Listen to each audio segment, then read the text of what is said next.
அவருக்கு வந்து ரசிகர் மன்றத்தை அப்படியே வந்து கட்டமைச்சு அப்படியே தொண்டர்களாக மாத்துறாரு. மாற்றும் போது அவர் இனிமே கட்சி ஆரம்பிச்சு கிளை ஆரம்பிச்சு இது பண்றதுக்கு ஏற்கனவே இருக்கிற ரசிகர் மன்றத்தை அப்படியே தொண்டராக மாற்றும் போது அந்த ஓட்டு அப்படியே கொஞ்சம் வந்து அவருக்கு போக வாய்ப்பு இருக்குல்ல. சரி, அது வந்து இவருக்கு எந்த அளவுக்கு ரசிகர் மன்றம் இருக்கோ அதே அளவுக்கு எல்லளவும் குறையாம அஜித்துக்கு இருக்கு. சரி, இவங்க 2 பேரும் சூர்யாவுக்கு இருக்கு, தனுஷ் இருக்கு, சிம்புக்கு இருக்கு. அவங்களுக்கு எடுத்து இல்லாட்டாலும் விஜய்க்கு எந்த அளவுக்கு இருக்கோ அந்த அளவுக்கு குறையாம அஜித்துக்கு இருக்கு. இவங்க 2 பேரும் ரசிக்கிறவங்க எந்த வயசு உள்ளவங்க?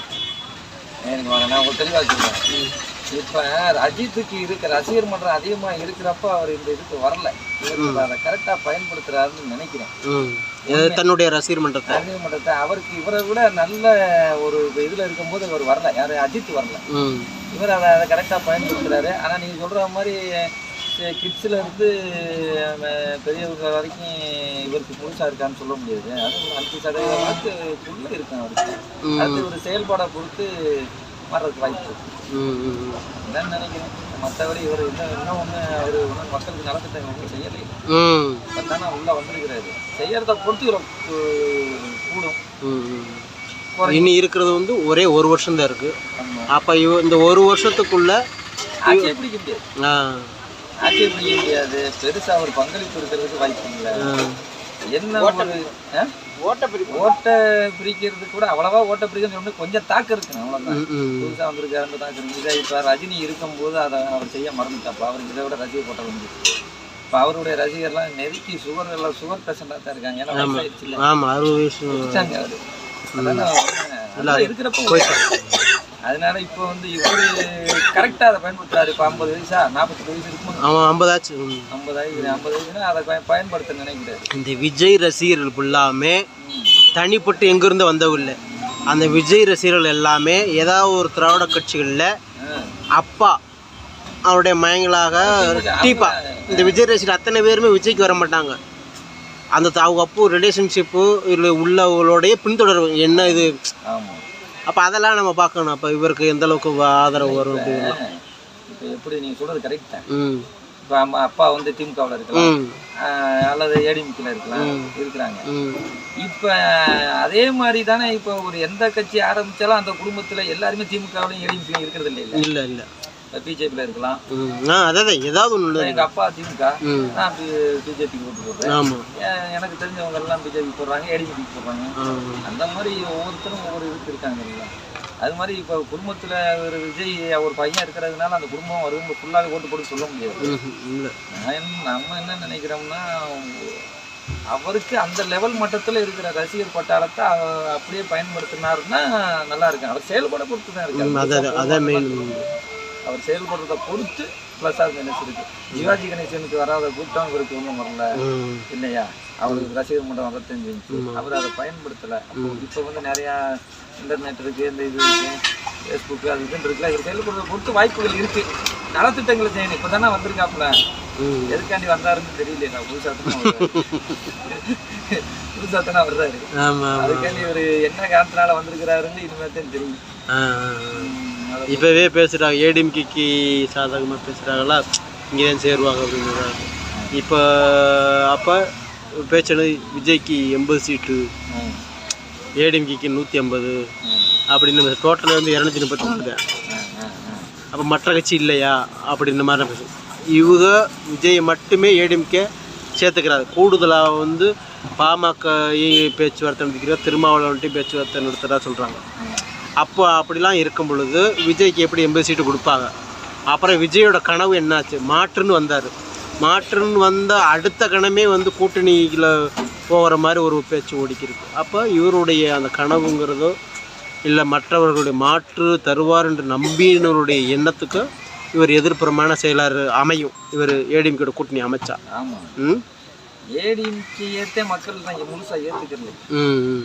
ஏன் ஏற்றுக்கல? அது ஒரு ஐடென்டிக்கான தலைவர் வேணுங்களா? ஏடிஎம்கேல எல்லா பேருக்கும் ஏடிஎம்கே தலைவராக ஏற்றுக்குவாங்களா? அவங்க இப்போ ஜெயலலிதா இருந்தாங்கன்னா, எம்ஜிஆர் இருந்தாங்கன்னா, அதை அவங்க உருவாக்குன விதம், மக்களுக்கு செயல்பட்ட விதம், எம்ஜிஆரும் எடப்பாடியும் ஒன்றா இருந்தது. ஜெயலலிதாவும் எடப்பாடியும் ஒன்றா இருந்தது. அந்த கட்சியை வளர்க்குறதுக்கு அவங்க எப்படி பாடுபட்டாங்கிறத வச்சு தானே வந்து அவங்கள மக்கள் ஏற்றுக்குவாங்க. அது இருக்கு. அதனால இவர் யாரோட கூட்டணி எடப்பாடியை வச்சாலும் சரி, இவர் அவரை வச்சு கூட்டணி வச்சாலும் சரி, உங்கள் கூட்டணி கணக்குனா சரியா இருக்கும், மக்கள் ஏற்றுக்கணும்ல. அதனால வந்து எந்த கட்சி இப்போ நல்ல மக்களுக்கு நல்லது செய்தோ எல்லாம் பார்த்துட்டு தானே இருக்காங்க. இன்னைக்கு ஃபேஸ்புக் அது தானே எதுனா அதைத்தான் மக்கள் ஏற்றுக்குவாங்க. ஒரு என்ன விஜய் வந்து ஈழத்தமிழர்களுக்காண்டி போராட்டத்தில் கலந்துருக்கிறாரா? அது கிடையாது. எடப்பாடி இது வரைக்கும் அது மாதிரி ஏதாச்சும் நலத்திட்டங்கள் எதுவும் எதுவும் செஞ்சுருக்கிறாரா? இல்லை, போன தடவை நல்ல பொங்கலுக்குலாம் நல்ல காசு இதெல்லாம் கொடுத்தா சொன்ன மக்களுக்கு. யாரு? எடப்பாடி, முன்னாள் முதல்வர் எடப்பாடி பழனிசாமி முதல்வர். அவர் முதல்வராக இருக்கும். அது வருஷம் எந்த முதல்வராக இருந்தாலும் தானே கொடுக்குறாங்க. இப்போ வந்து திமுக வந்து போன தடவை பொங்கலுக்கு பெரும் போராட்டத்தை பொறுத்து 1000 ரூபா கொடுத்தா எதிர்கட்சிகள்னு சொல்லி இந்த இப்போ இவங்களோட ஒப்பிடும் போது அவர் கொஞ்சம் கொடுத்தாருன்னு சொல்றாங்க. ஆனா வந்து அவருடைய ஆட்சி வந்து ஒரு தைரியமான ஆட்சியா ஒண்ணுதான் இல்லை. எல்லாத்துக்கும் ஒரு போட்டு கொஞ்சம் இதா பண்றாருன்னு சொல்றாங்களே தவிர மற்றபடி ஒரு தைரியமா போட்டா செய்யறதா இல்லை. ரெண்டாவது, ஒரு கட்சியை வந்து வழி நடத்துறதுக்கு ஒரு கம்பீரமான தலைவர் வேணும். இவரால் அது முடியும். இவர் மேல ஒரு பயம் கலந்த ஒரு மரியாதை கலந்த எல்லா விஷயமும் இருக்கணும்ல. அவர்கிட்ட போன இப்போ ஜெயலலிதாட்ட போனா இன்னைக்கு பேசினா நாளைக்கு இருக்க மாட்டோம். நான் அப்படி ஒரு பயம் கலந்த ஒரு தலைமைக்கு உரித்தான மரியாதையும் பயமும்ங்கிறது தொண்டர்கள் மத்தியில் இருக்கணும், நிர்வாகிகள் மத்தியில் இருக்கணும். அது இல்லைங்கிறிய அவங்கவுங்க மூக்கு செயல்படுறாங்க. அப்போ எடப்பாடி பழனிசாமி அவர்களும் இந்த விஜய் சேர்ந்தாலும் ஆட்சி அமைக்க முடியாது. ஆட்சி 100% அமைக்க முடியாது. வாய்ப்பு எப்படி சாத்தியம்? அப்போ மீண்டும் 2026 யாருக்கு வாய்ப்பு? இப்போ 2026 இப்போ ஏற்கனவே இருக்கிற காலத்தில் பிஜேபி கொஞ்சம் நல்ல வளர்ச்சி அடைஞ்சு வருது. நான் சொல்லாட்டாலும் மக்கள் மத்தியில் இருக்குல்ல, நான் ஏற்கனவே இருந்ததை காலத்தில் இப்போ கொஞ்சம் நல்ல வளர்ச்சி. அதுக்கான ஆட்சியை பிடிக்கும்லாம் நம்ம சொல்ல முடியாது. நல்ல வளர்ச்சி இருக்கு. அதே மாதிரி இப்போ அடுத்த வட்டம் வந்து இவங்க தலைவர்கள் சரியில்லைங்கிறதுனால, ஏடிஎம்கே தலைவர்கள் சரியில்லைங்கிறதுனால திமுகவுக்கு கொஞ்சம் வாய்ப்பு இருக்கு. ஒருவேளை பிஜேபி கையில் எடுத்து ஏதாச்சும் ஒரு கூட்டணி இது வச்சு பெரிய லெவலில் வந்தாங்கன்னா ஆட்சி அடிக்க வாய்ப்பு இருக்கு. ஏன்னா சென்ட்ரலில் பவருக்கு அது பிஜேபி இருக்கு. இங்கே கொஞ்சம் மக்கள் செல்வாக்கான தலைவர்கள் சேர்ந்தாங்கன்னா திமுகவை வீழ்த்து. அண்ணாமலைக்கு எந்த அளவுக்கு வரவேற்பு இருக்கு? அண்ணாமலைக்கு நல்ல வாய்ப்பு இருக்கு. நம்ம இதுக்கெல்லாம் சொல்லல. அதனால எந்த அலிகேஷனும் இல்லை. எடப்பாடி மேலே ஏற்கனவே வந்து ஊழல் குற்றவாளிக்கு கொடநாடு கொலை வழக்கு சம்பந்தமாக ஒரு அலிகேஷன் இருக்கு. அவர் ஆரம்பத்தில் கட்சியில் இருக்கும்போதே ஒரு கொலை குற்ற வழக்கு அவர் மேலே இருக்கு. அந்த மாதிரிலாம் ஒரு அலிகேஷன் இருக்கு. இப்போ திமுக மேலேயும் ஏகப்பட்ட ஊழல் வழக்கு குற்றல் வழக்கு இருக்கு. இவர் விஜய் இப்போ புதுசாக சீமான் மேலேயும் அடுக்கடுக்கான குற்றங்கள்லாம் வருது. இவர் மேலேயும் வருது. அந்த மாதிரி ஒரு அலிகேஷனோட அண்ணாமலை சொல்ல முடியாது. அவர் என்ன சம்பாதிக்காருக்கா வந்தாரு? அவர் வந்து ஒரு ஐஏஎஸ் அதிகாரி. ஐஏஎஸ்ல இருக்கிற ஒரு பவரை கட்லியுமா அரசியல் இதில் கிடைச்சிட போகுது. இல்லை அப்படி கிடைக்க வாய்ப்பு இல்லை.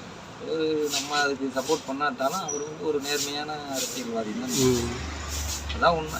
ஏன்னா ஒரு ஐஏஎஸ் அதிகாரியாக இருக்கிறவர் இதில் எந்த அரசியல்வாதி வந்து ஐஏஎஸ் அதிகாரியாக வந்திருக்காங்க சொல்லுங்கள் தமிழ்நாட்டில்?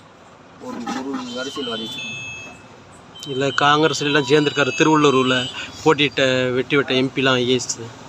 அப்படியா? காங்கிரஸ் இவர் வந்ததுக்கு அப்புறம் தானே வந்திருப்பாரு. ஆமாம், இப்போ வந்தது முன்னாடி. அது கூட வரவேற்கிறது தான். ஒரு ஐஏஎஸ் அதிகாரி வந்தாருன்னா அவரையும் வரவேற்கிறது தான். அவரோட செயல்பாடு நல்லா இருந்தால் ஏற்றுக்கிறாரு. ஆனால் இவருடைய பேர் இல்லை. இவர் வந்து அவருடைய பணியில் வந்து 10 வருஷமா ஒரு நேர்மையான ஒரு பெயரை பெற்று அந்த பகுதி மக்களிடம் வந்து மிஸ்டர் ஹானர் என்ற மக்களால் சொல்லப்பட்டு பேர் வாங்கினவர். அது வந்ததுன்னா அவர் மேலே ஒரு ஊழல் இது கிடையாது. ஒரு லேடிஸ் விஷயம் கிடையாது. இவருக்கெல்லாம் வந்து இப்போ இவருடைய கலைஞர் வரலாறு எடுத்துக்கிட்டோன்னா அவருக்கு எத்தனை ஒய்ஃபு? தமிழருக்கு வந்து ஒரு பண்பாடு இருக்கு. அந்த பண்பாடு அவருக்கு தமிழர்களுக்கு அவங்க குடும்பத்துக்கு யாருக்கும் கிடையாது. அப்படி இருக்கையில் அவங்க வந்து சும்மா திராவிடம் தமிழ்னு சொல்லிட்டு ஒரு பொய்யை பேசினா அந்த காலத்துலேருந்து இந்த காலத்து வரைக்கும் சம்பாதிக்கிறதுக்கு இது பண்ணுறாங்க. எப்படிங்க அங்கேருந்து திருவாரூர்லேருந்து தனியார் வந்து ரயில் ஏறி வந்து தங்குறது கூட எதுவுமே இல்லாமல் இருந்து இன்னைக்கு ஆசியாவில் 5வது பணக்காரனாக இருக்கான்னா இப்போ உழைச்சி வந்துட முடியுமா? இன்னைக்கு என்ன உழைச்சி இன்னைக்கு எத்தனை கோடிக்கணக்கான சொத்தை விற்றா கூட இன்னைக்கு உழைச்சா கூட அவ்வளோ லாபம் கிடைக்காது. எத்தனை ஃப்ளைட் தயாநிதி மாறனுக்கு எத்தனை ஃப்ளைட்டு ஓடுது? அவங்க அப்பா அவ்வளோ பெரிய பணக்காரராக இருந்தாரா? அவங்க தாத்தா அவ்வளோ பெரிய பணக்காரராக இருந்தாரா? அதெல்லாம் கிடையாது. எல்லாமே ஊழல்ல சம்பாதிச்சு சொத்து தான். அந்த மாதிரி பிஜேபியில் இருக்கிறதுல நீங்கள் யாராச்சும் ஒரு அதிகாரியை சொல்லுங்கள், ஒரு தலைவரை சொல்லுங்கள், பெரிய சொத்து சேர்த்துட்டாங்க அளவுக்குலாம் இல்லை. இந்த மாதிரி தான் அண்ணாமலையும் பின்னாடி ஒரு பெரிய தலைவராக வருவார். ஃபியூச்சரில் வந்து இன்னைக்கு மோடி மாதிரி ஒரு பெரிய தலைவராக வர்றதுக்கு வாய்ப்பு இருக்குது. அதனால தான் எல்லா பேரும் பயப்படுறாங்க அவரை பார்த்து. இவர் வந்து ஒரு பெரிய தலைவராக வந்துடுவார் அப்படிங்கிறதுக்காண்டி இவங்க பயப்படுறாங்க. வளர விடக்கூடாதுங்கிறதுல, பிஜேபியை வளர விடக்கூடாதுங்கிறதுல இவங்க எல்லா பேரும் ஏடிஎம்கேயும் திமுகவும் கூட்டணியே அதில் சரி அந்த மாதிரி சேர்ந்து பண்ணிட்டு இருக்கிறாங்க. ஆனால் அதனால தமிழ்நாட்டுக்கு இவங்க ரெண்டு பேரும் சேர்ந்து பிஜேபியை மறைக்கிறதுனா தமிழ்நாட்டுக்கு எந்த லாபமும் இல்லை. ஏன்னா அவங்க பிஜேபியை பொறுத்த வரைக்கும் எத்தனையோ மற்ற இன்னைக்கு ஈசிஆர் சாலையிலேருந்து தங்க நாற்கார சாலையிலேருந்து எல்லாமே வாஜ்பாய் காலத்தில் போட்டது தானே, அதான் தானே? ஆமாம், அதே இவங்க வந்து இப்போ என்ன செஞ்சுருக்காங்க அப்படின்னா, அதாவது வந்து ஒரு பழமொழி சொல்லுவாங்க, என்ன சொல்லுவாங்கன்னா, நாஞ்சில் சம்பத் தான் அடிப்படை சொல்லுவாங்க. ஒரு கடலை எப்படி இவங்க ரெண்டு பேரும் கொள்ளக்காரவங்க டிஃப்ரெண்ட் கண்டுபிடிக்கிறதுன்னா, கடலை செடியை வந்து மேலே பிடிங்கிட்டு கடலையை எடுக்கிறது தான் ஏடிஎம்கேங்க.